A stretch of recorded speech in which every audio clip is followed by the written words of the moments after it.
Di Sabah, usaha memperkukuh takbir urus dan profesionalisme GLC terus diperkasa.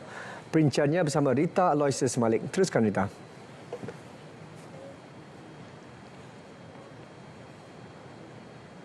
Baik, Sahih. Keupayaan tadbir urus, daya saing dan profesionalisme syarikat berkaitan kerajaan GLC di negeri ini terus diperkukuh. Konvensyen Transformasi GLC Sabah yang berlangsung di Ibu Negeri menjadi titik tolak usaha berkenaan.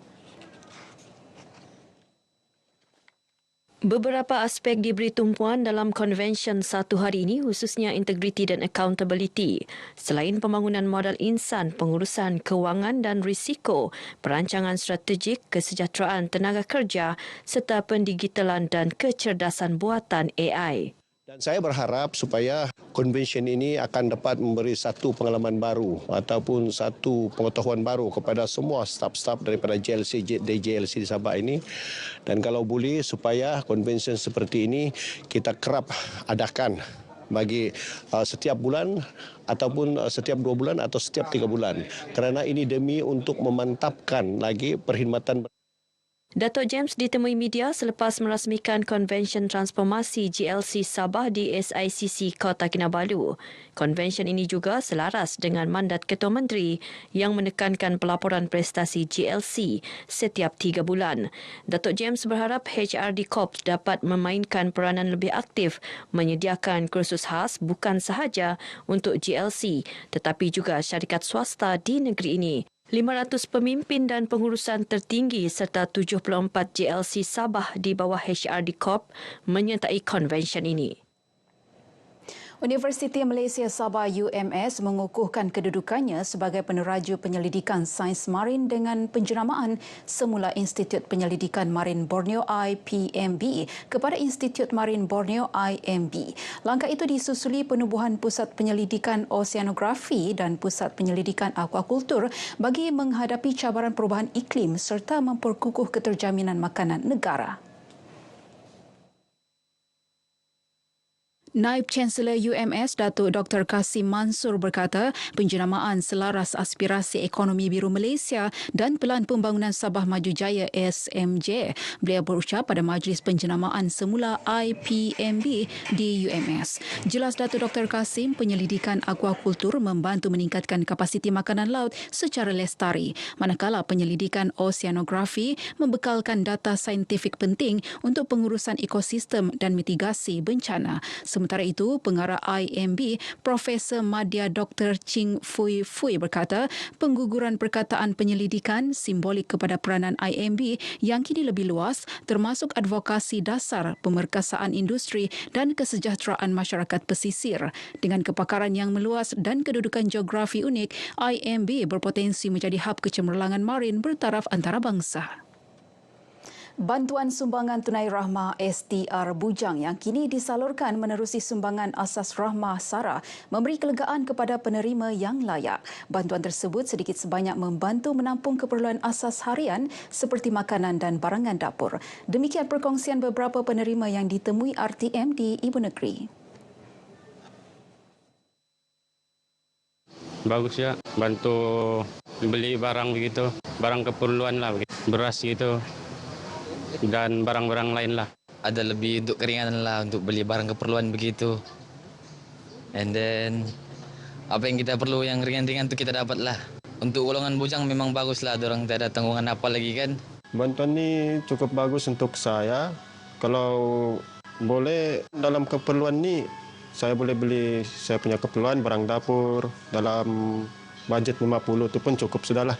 50 macam barang dapur untuk kalau macam kehabisan barang dapur kita boleh belilah pakai itu duit.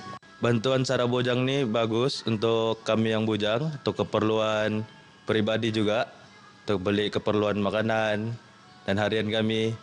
Dan harapan mungkin akan diteruskanlah untuk kami yang bujang sampai ada rumah tangga. Bermula tahun ini, pembayaran sara bujang diselaras mengikut kriteria penerima antara RM50 dan RM100 sebulan selama setahun. Bantuan dikreditkan terus ke MyKad penerima bagi pembelian barangan asas di kedai MyKasih berdaftar.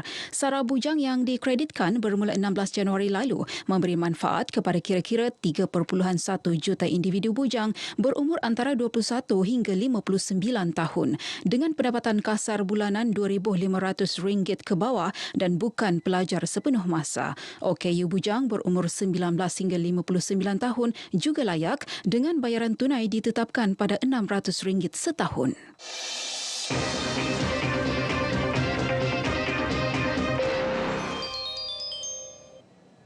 Di sebalik cabaran akses kesihatan di kawasan luar bandar, satu inisiatif di PITAS kini menjadi talian hayat kepada penduduk yang memerlukan rawatan perubatan berterusan.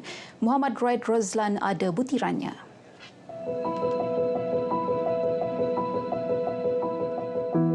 Sebuah van Pusat Khidmat Masyarakat Adun N3 PITAS diperkenalkan sebagai pengangkutan percuma.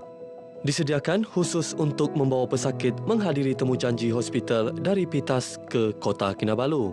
Inisiatif ini memberi kelegaan kepada warga emas, pesakit kronik dan penduduk berpendapatan rendah yang sebelum ini terpaksa menanggung kos perjalanan tinggi atau menangguhkan rawatan.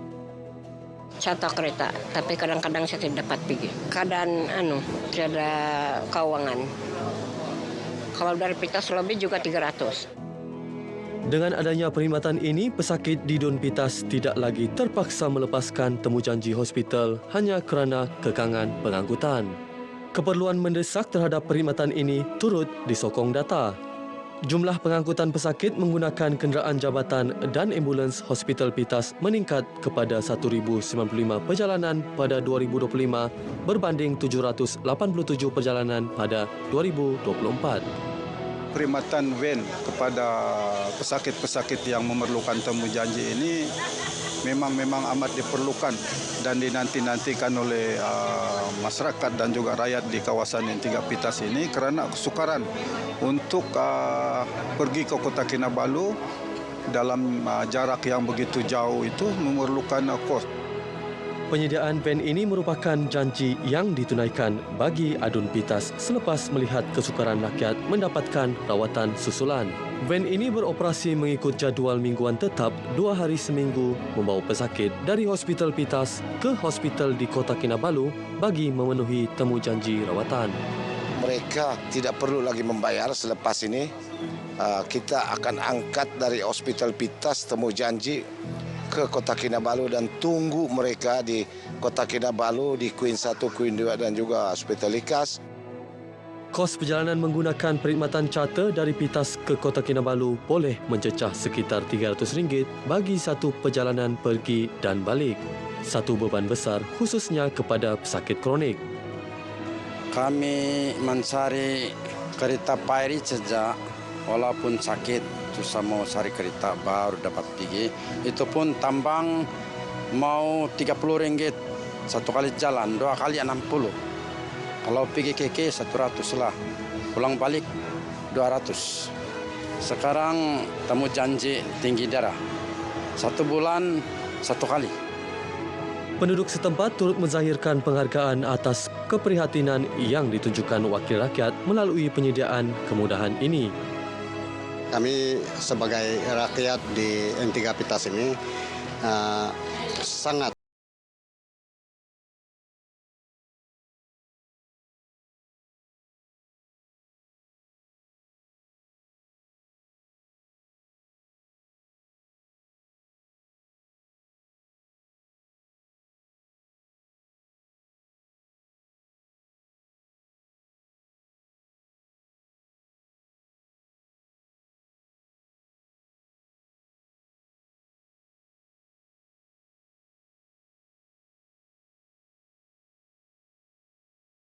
Zon Maritim Sandakan menahan sebuah bot yang disyaki membawa minyak sawit mentah tanpa kebenaran sah di perairan Sandakan pada Selasa. Bot berkenaan ditahan oleh kapal peronda yang sedang melaksanakan Op Sejahtera, Op Pluto Timur, Op Cigapati dan Op Tiris. Pengarah Zon Maritim Sandakan, Kapten Maritim Muhammad Suhairi Hussain dalam satu kenyataan menjelaskan penahanan dibuat pada kedudukan kira-kira 0.8 batu nautika tenggara Kampung Gas Sandakan. Bot dikendalikan seorang lelaki tempatan berusia 38 tahun bersama seorang lelaki warga asing 42 tahun. Pemeriksaan mendapati kedua-dua mereka gagal mengemukakan dokumen pemilikan dan pengangkutan. Hasil pemeriksaan turut menemukan kira-kira 7 tan minyak sawit mentah yang disyaki dibawa tanpa permit atau kebenaran sah daripada Lembaga Minyak Sawit Malaysia. Kes disiasat di bawah Akta Lembaga Minyak Sawit Malaysia 1998 serta Enakmen Pelabuhan dan Dermaga Sabah 2002. Baik, sekian perkongsian dari Sabah untuk petang ini. Untuk lebih banyak perkembangan semasa dalam negara, terus bersama Sahi. Salam Malaysia Madani. Terima kasih, Rita.